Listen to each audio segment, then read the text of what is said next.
Call it a crisis, the constant battle for Rhode Islanders to find a doctor and a dentist, especially for those who have special needs. Well, since our story aired about a boy named Nolan who desperately needed a dentist, we've since learned, based upon this email we obtained, that the one place that could eventually accommodate him could close. Dr. Elizabeth Benz called me looking for help after she got this email from the president and CEO of Brown Health. When you got that email, what did you think? My first thought was, this cannot happen. We serve too much of a unique population. There's no redundancy in the state for our patient population. And then my second thought was, I'm going to fight to make sure this does not happen. The email says if the Rhode Island General Assembly doesn't approve an increase in Medicaid funding, quote, we may be forced to make impactful changes, including closing the Samuel Sinclair Dental Center. I'm going to take a look, okay? Sinclair is where Nolan Gingerella received critical dental care after we pushed and pushed through the system for months. High five.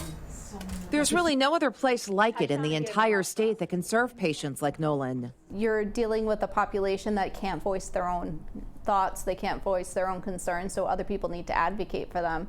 Sinclair accommodates between 18,000 and 19,000 patient visits every year.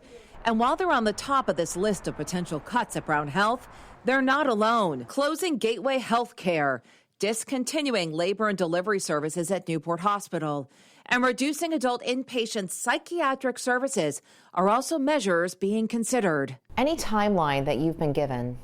All I know is that the state legislature kind of ends their session probably closer to the end of June, and then the hospital budget season's finishing up as we speak. So we should know, hopefully, yay or nay within the next couple of weeks. People listening, lawmakers, Senator Gallo and others have bills at the State House pushing for this. What do you want them to know? I want them to know that we give them our full support, and we're happy to have their support as well, but this is an issue that needs to be cleared. We need to have this funding to help all the people of Rhode Island.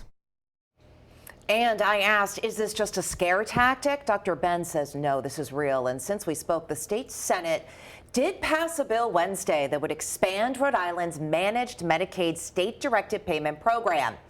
The adjustment will add about $30 million in addition to provider tax revenue. And when matched with federal funds, that would then yield around $100 million. So that's good news. The bill now heads to the House. We have more online, including a statement from Brown University Health as well.